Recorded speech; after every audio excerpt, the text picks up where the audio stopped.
Stoner and Lush. This is our take on our favorite 80s movies and our least favorite 80s movies. And this is episode 1 of that. Please tune in, check out Nikki's list next week. It's my list today.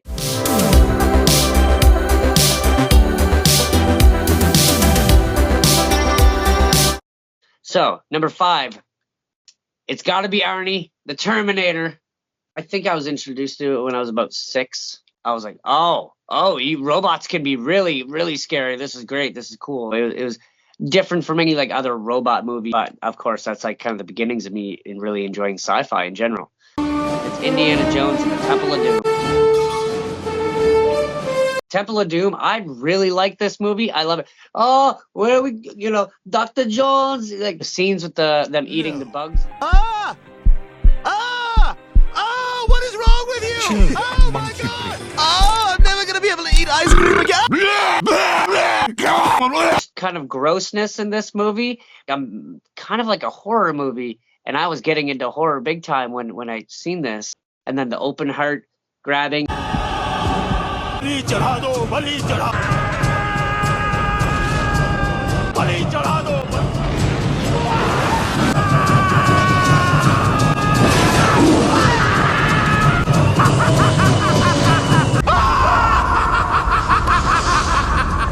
This movie gets a lot of flack. One of the least favorite. Bunch of fucking bullshit.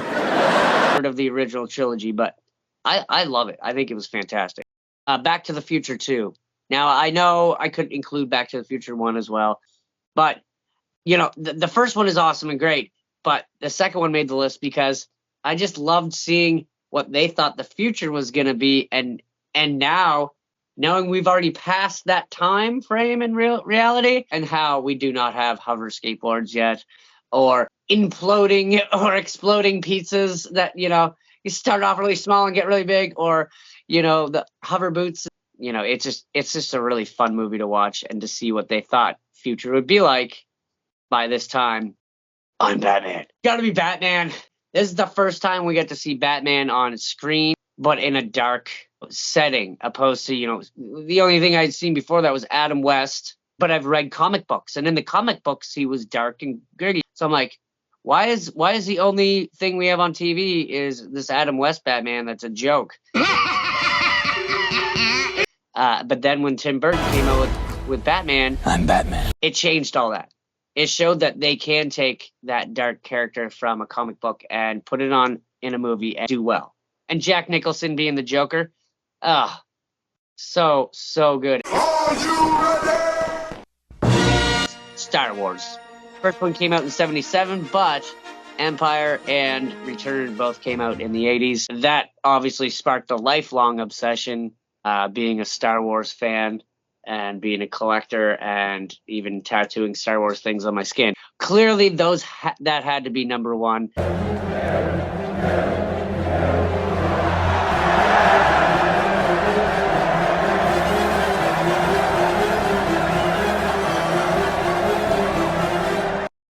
Dirty Dancing. Everyone references. I mean, they even reference it in Guardians of the Galaxy. Footloose. Like, come on.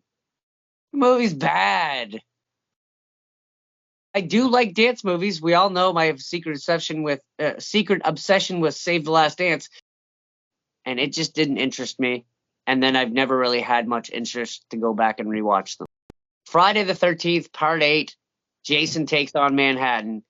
I love the Jason movies, don't get me wrong, but this movie is absolute fucking trash.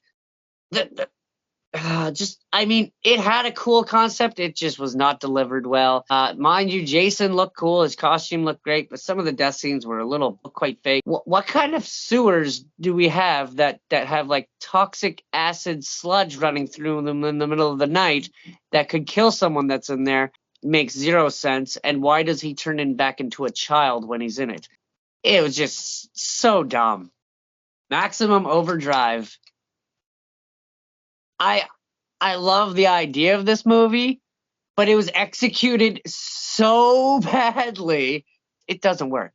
It's a waste of Emilio Estevez, in my opinion. Yes. Yeah. Like, he's so young in it. It's like, oh, dude, it's like watching a young Kurt Russell in The Thing, and then it's like the thing is good, and then you get to Maximum, and it's like, what the fuck is this shit?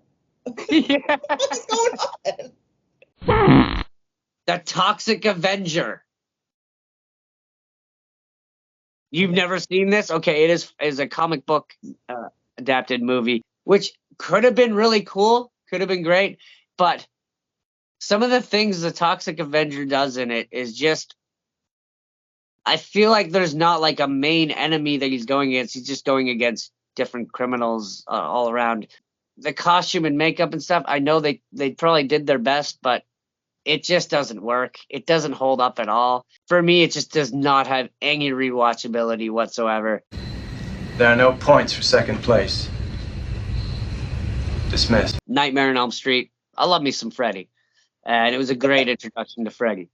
The Lost Boys, one of my favorite vampire movies. Fantastic movie. Predator, another Arnold Schwarzenegger movie, but created a franchise of other movies and comic books.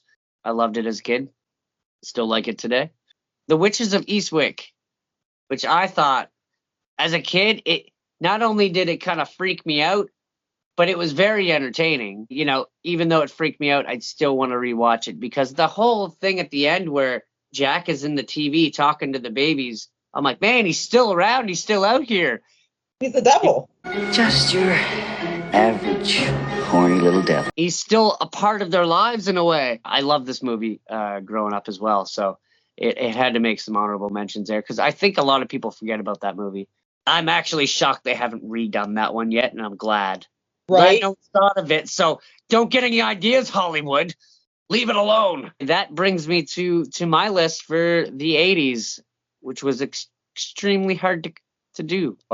Next week, we have Nikki's list on her 5 favorites, 5 cringy, and her honorable mentions. And if you haven't already, please hit the like, notification bell, subscribe.